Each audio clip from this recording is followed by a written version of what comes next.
right. So today we're talking about inductions. This is a big one. I think there's a lot to be learned here. There's a lot of on-the-job learning that happens with inductions. And so our goal today is to help you maybe avoid making some of the same mistakes we did when Mhm. working through inductions and just being mentally prepared because one, these in our culture, these are pretty common. I find that 1 in 3 of my clients are induced, and that's globally. So that's clients in, out hospital, out of hospital.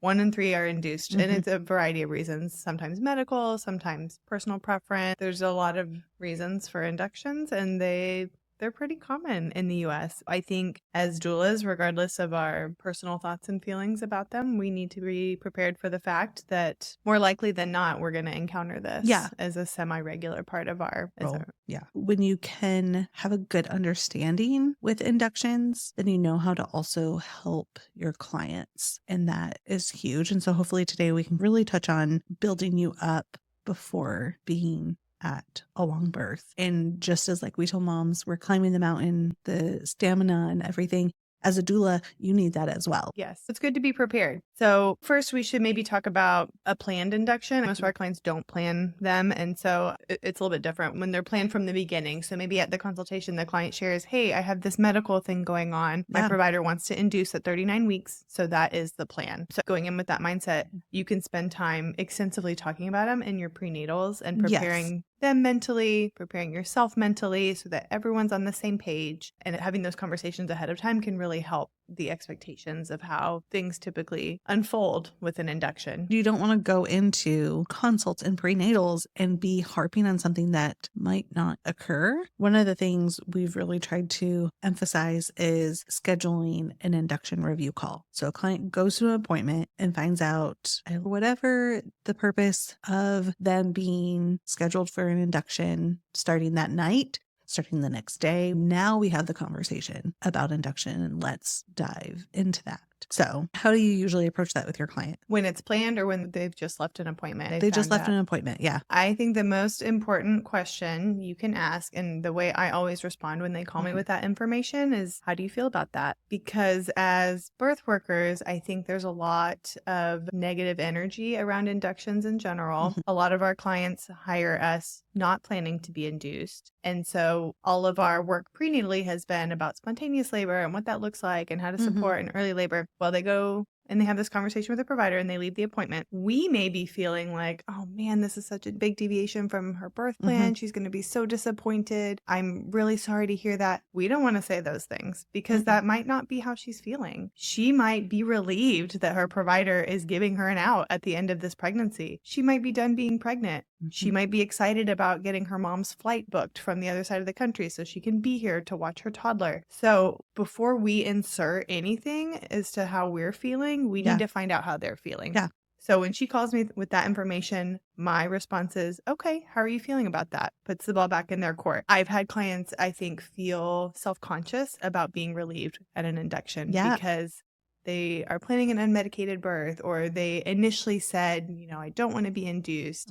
Plans change and their minds can change, and that's perfectly acceptable. The last thing I want is for her to feel like she needs to avoid an induction to meet some sort of standard that she thinks I have. Nope, we don't have a standard for you. We're here to support you. And we don't know the conversations they're having with their provider.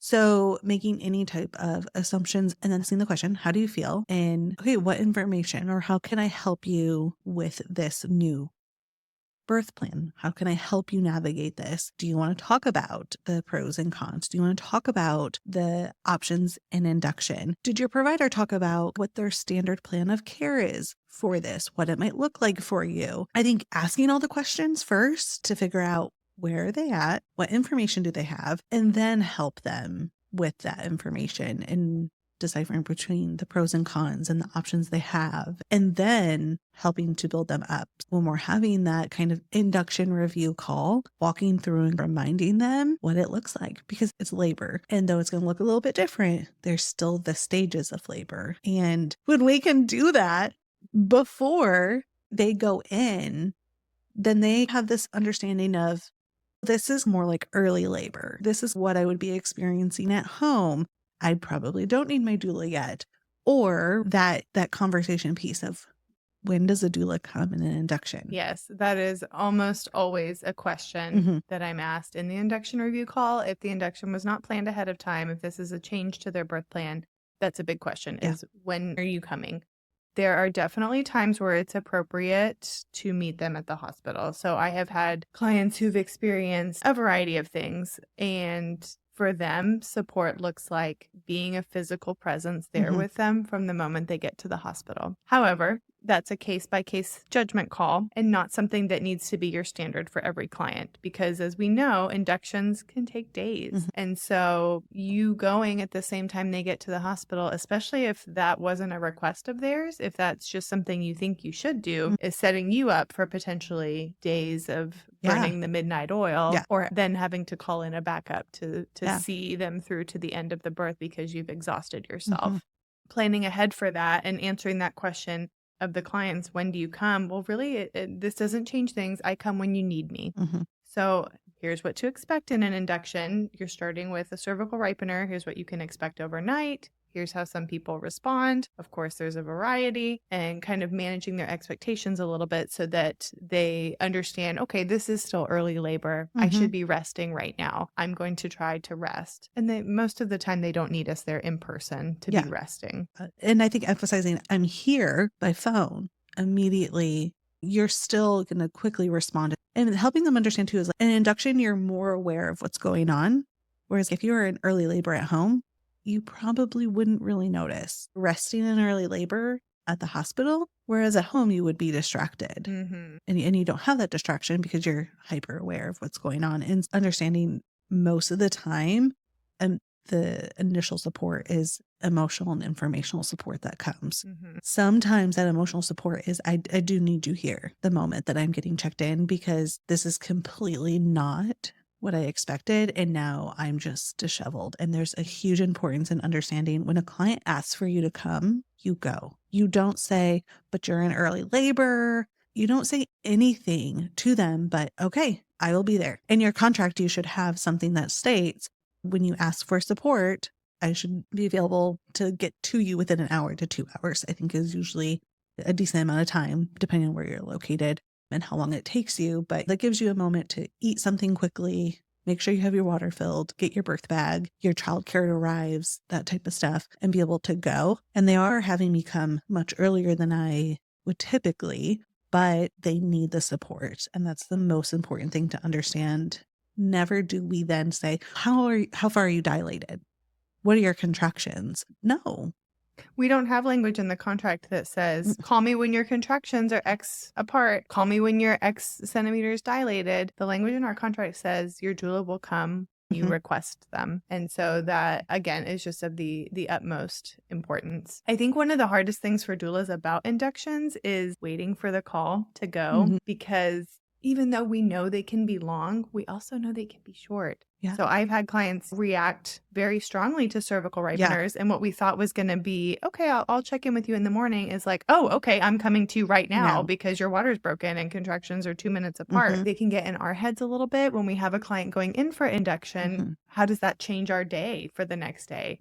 Are we going to their birth location and just kind of hanging out, waiting to be asked to join them? No. Why not? Goodness, because you don't know how long it's going to be.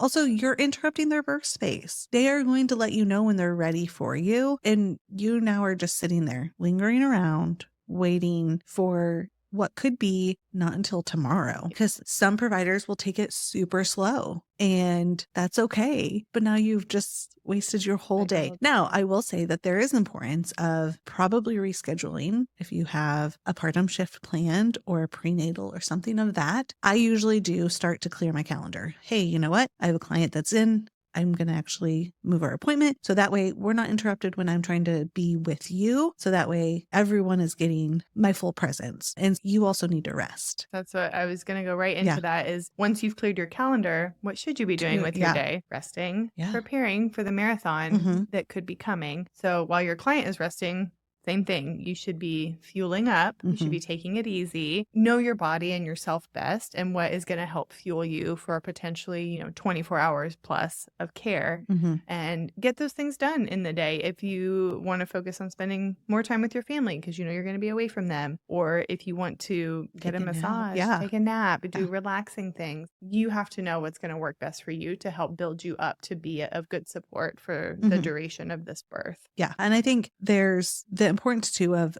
touch points that helps you know in planning for your rest and your time. So the day before they're going in, upon arrival, checking in with them. I've always said, even for clients who labor has started spontaneously, is every 2 hours. I want an update every 2 hours, unless you're sleeping or something of that. But this kind of helps me know what's going on.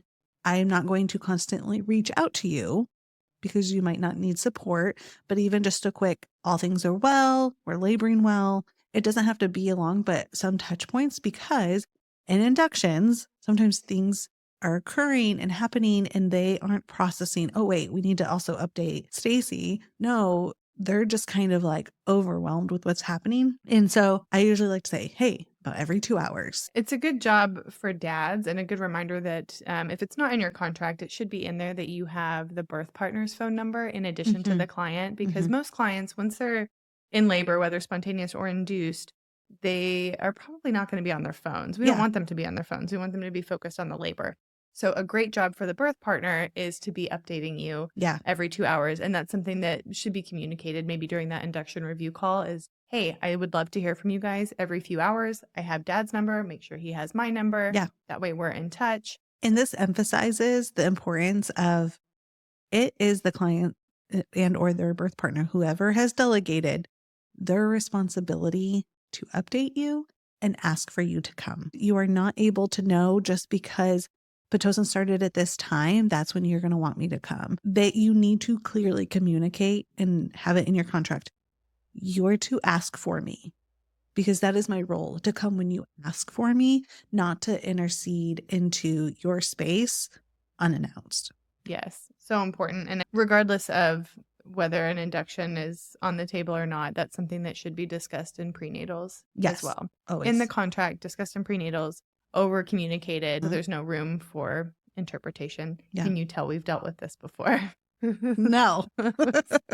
But goodness, you learn. And we hope that you get to learn from us. Preemptively, Yeah. without having to walk down that path. Yeah. Because a lot of our job is reading between the lines, Yeah. right? So a client's saying one thing with her words, but maybe a different thing with her body. And we need to be able to pick up on that to an extent. Mm. However, we're not going to invite ourselves into your birth Mhm. space. So when you want us there, it needs to be very clearly communicated that you're asking us to join you. Yeah. And don't be afraid to ask for clarification. If it's not clear, if they're, yeah, we're good, maybe, but I don't know. Okay, how are you feeling? How do you feel supported right now? Do you need support? You can ask clarifying questions. That isn't a bad thing when we just then assume, right? They assume that they understood, but they weren't clear. And we assume that they weren't clear, so we're not. Ask clarifying questions. I get a lot is my provider or the nurses keep asking where my is. Yeah. And so is that you asking me to come, or is this just extra information? Sometimes they want us to come, but they maybe feel self-conscious about asking, Mhm. especially if it's early labor or they're 2 centimeters, but contractions are strong. And the nurses are like, oh, you have a doula? Why isn't she here yet? Well, do you want me to be there? Because I'm not going to come without you requesting me. Yes. But if you need support, let me know. And I'm so here's a question. Yeah. It's been a few hours since you've heard from them. You text dad's phone, cricket. What do you do when it's been a few hours? You haven't heard. Last you heard they were going to break water or start Pitocin. Some sort of change that we know can perpetuate Yeah. things. What do you do when it's been silent for a while? Yeah. I actually will back up in a group text between me, mom, and birth partner. Because then usually if birth partner's not responding, mom might potentially see it because they stepped out of the room to go get something. Then the communication's all in one place. So neither of them have been responding, which point I will start to call. Mm-hmm. I usually will wait until about 3.5 hours. I'll give a little bit depending on the timing. Okay. Right. So it's been the night. If my focus is encouraging you to rest and I haven't heard from you, I'm going to make the assumption that you're resting because it's 1 a.m., 2 a.m. Mm-hmm. because even though I'm resting, I'm still like overly, what's happening with my phone? Did I miss a notification? I don't know if that ever changes, but it's been through the night after 6, 7 a.m. because I know that's when shift change is happening. I'll probably call and check in. No answer still. I'm really nervous, but I've not heard anything and they've not asked for me to come. And I really want to respect that space. I've never had to do it, but what would you think about calling the L&D desk? I have not done it, but I have encouraged one of our Yeah. doulas to do it. And it ended up being helpful Yeah. because they were sent home and forgot to update the doula. Yeah. And so then Yeah. we can know, okay, great. Like I can go on with my day. Yeah. I don't need to be on high alert anymore. Of course, you're still available, but you can get your kids to Yeah. school or whatever. So yeah, I think that that's cool because we don't have to follow HIPAA, nor is it a breach of HIPAA to call a hospital and ask if there's Yeah. a patient by that name. You touched on childcare. Now, I've been a little bit blessed with my in-laws have like just always been able to take the kids. So I've never actually had to use a sitter, but you've had a lot of experience with that. And so if you want to speak to that, because I think a lot of us as doulas have kids, there's doulas without kids. For me, I found it is essential that your childcare person understand the nature of your job. I even have family members, and I've been a doula for many years now that still, so when do you think you're going to be home? Don't know. Birth can go any number of ways. So I think it's really important, whoever is in charge of taking care of your kids, that they understand the nature of your job, what it means to be on call, what it means to have to leave, and what it means to be present in a birth and what you are asking of them. And so we'll talk more about this in our mini series on burnout, but compensating them fairly. I have paid friends to be on call X amount of money. And then if I end up calling them to support, or not support, that's what we do. If I end up calling them to support my kids, then it's an additional fee. So X amount for being on call for me. I pay you more when you are actually coming to take care of my family. And so that has worked out really well. I think that shows that I respect their time and also what's expected of them by being on call for me. You can't be taking your kids to a museum an hour and a half away because if I call you and I need you now. Yeah. So that is one thing that has worked really well for me that I've seen some other doulas have used as well. So with inductions, I think it's important to go in really with any birth, the mindset that 24 hours of care might be necessary. And that can be balanced among your own partner and family. And it doesn't need to be 24 hours of a babysitter necessarily. But I think mentally you need to plan for that, or you need to mirror whatever's in your contract. So in your contract, if your in-person support caps at 18 hours or 24 hours or 30 hours, whatever that is, that's how much time you need to have allotted for child care so that you're not having to leave your client sooner than that because of something happening with your child care. Yeah, because that would actually be pretty unprofessional. Yes. So you brought up a great conversation piece is the time clause of what's in your contract of how long you'll be with a client. But that is the start to finish. And that can mean sometimes having a backup come in during that continuous support. And by continuous, you mean in person? Yes. Yeah. And so we've seen a lot of different variations to what is known as the time clause, essentially saying from the moment that I get to you, I'll be with you, as you said, 12 hours, 18 hours, 24 hours. Now, we've always had a contract that notes 24 hours, but it's not necessarily a time clause as much as it. So we give the ability for the doula to call in a backup to relieve them once it's been 24 hours. You ever done that? I was really close, but I was talking with the doula, getting ready, but I really felt, and I'd already been there for about 30 hours. It was one of my first, went really early, but they needed the support, right? This was one where mom had anxiety and she needed that emotional support. And that's what I was there for. And then things picked up and there was physical support. Like we were getting closer and closer. And then I was like, I am struggling, even with taking breaks, even with getting food. Only human. Yeah.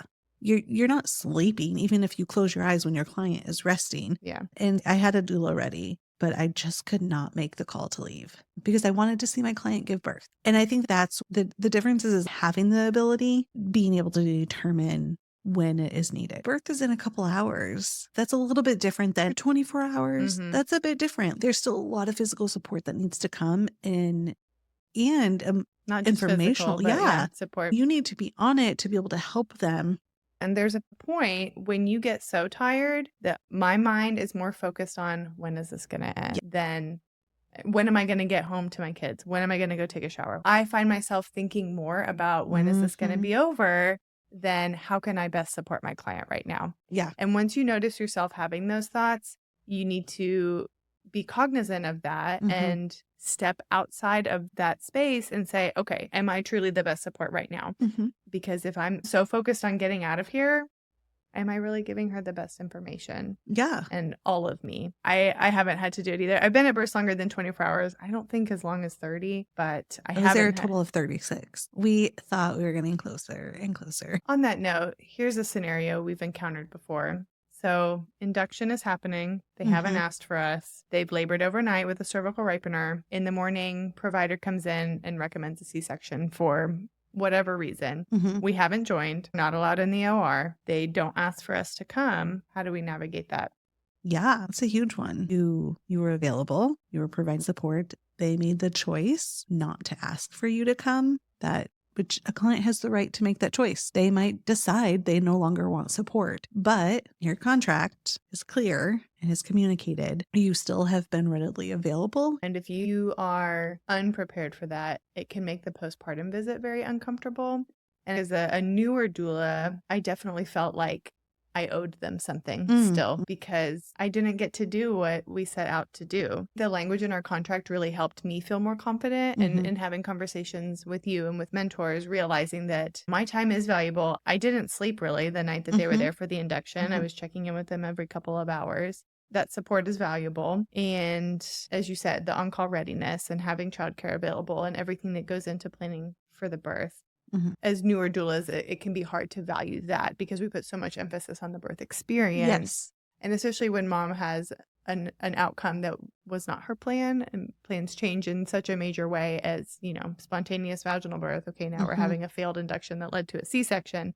So she's processing that and she's in a different emotional state. We can want to make it better. Yeah. By let me do all these other things for you because I didn't get to do what I wanted to do. So let me offer you overnight support. Let me offer you some free postpartum visits. Let me offer you. And not that that is bad necessarily, but I think it's important for us to recognize our value and our worth and be mindful of our contracts and that we fulfilled our obligation. Yes. Services were rendered. Our contractual obligation was fulfilled. Yeah. And so there is not a legal or otherwise need for us to be offering free services. Okay, so you talked a little bit about our hours clause that's in our contract. And I would say this is a necessary part of any contract. Even if you're happy to work days on end, it's something that should always be in there because it's not sustainable. Yeah. Depending on how many clients you're taking in a month, let's say you take 6, and if your statistics are similar to where we live and 1 in 3 are being induced, that's at least 2 inductions that you're looking at out of those 6. Yeah. 2 inductions in a month. If those are happening back to back and they're both several days, that's potentially 36, 72, 90 something hours that you're working in a row. And we want to do all the things and we want to be there for our clients. But we have to recognize when we're no longer the best support for them. Even if you don't anticipate ever needing to use it, it's the same as backup. You know, having backup relationships in place, having the 24-hour or whatever makes sense for you, having some sort of time clause in your contract protects you and makes this work sustainable over a longer period. And if just in case we didn't make it clear, you're not just leaving, you're having a backup come. So it is not just a matter of 24 hours, see you later. It is a backup coming to fulfill this role as I step away. I think one of the hardest things, and this has happened to me multiple times, so this isn't just theoretical, but when you have an induction client who's planning to go in at 8 a.m. and maybe you've talked about she wants you to be there when you go in, or you have someone being induced and then unexpectedly another client starts laboring. How do you know, who do you go to first? The client that you've already had the induction conversation with and who's expecting you at X amount of time, or the client who is laboring really quickly and calls you in the middle of the night before you've gone to that induction client? So it's always going to be the client who asks for you first. So you never want to be like, let's say induction client, hey, I have another client that has some stuff going on. Just want to keep you in the loop, because what are they naturally going to do? Ask you to come Yeah. right Can you now. come? Because I don't want to miss the opportunity of having you. It's always going to be the client that asks you to come first. And that the spontaneous labor client, things have picked up, they ask for you to come. Then I would send the message to my induction client. I would say, hey, in the middle of the night, another client went into labor. I am with them now.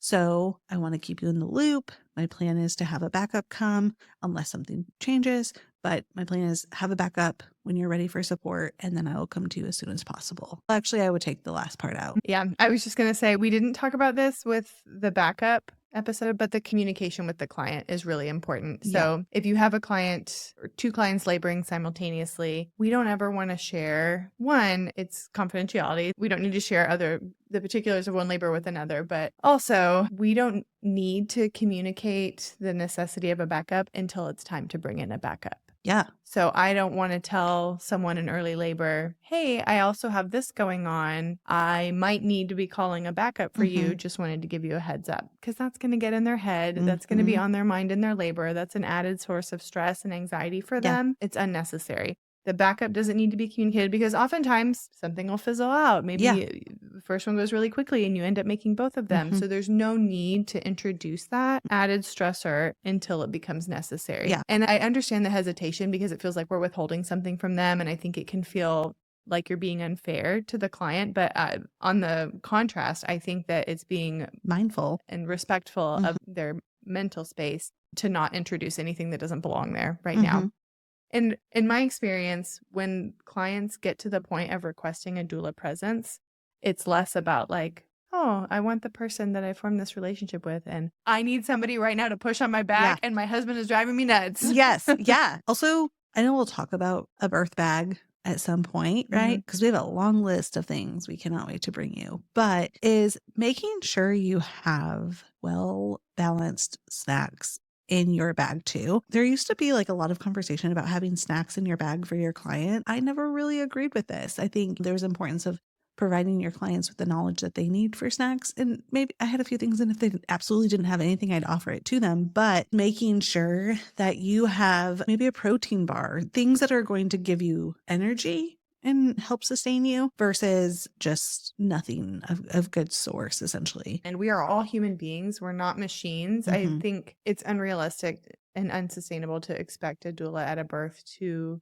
not step away at any point to have a snack. Especially in inductions. I would go down to the cafeteria and eat. I would at the moment. Now, there are some things to be mindful of, like if mom's not allowed to eat, we're not going to be bringing food Don't in bring and it eating in right there next to her. front of her. And maybe dad shouldn't be doing that either, which someday maybe need a gentle reminder of that. I always tell them like, hey, this is a good time for you to go maybe step downstairs to the cafeteria, grab a bite down there, take a breather down or wherever at the cafeteria. Go there, eat there. And the things that you and dad are eating, something else to be mindful of. Yes. I will never forget. I was so embarrassed. I showed up at an induction and it was the middle of the night. So I poured a coffee to go as I was on my way. And I didn't remember, but the client had told me prenatally how she was a coffee drinker, but coffee just completely turned her off in pregnancy. She couldn't stand the smell of it. And I show up at the induction. I've got my cup of coffee. I come in, I set it down, and I go to start doing some hip squeezes. And she's like, oh, I just got the worst. Make sure that door is closed. I can smell the coffee machine all the way down the hall.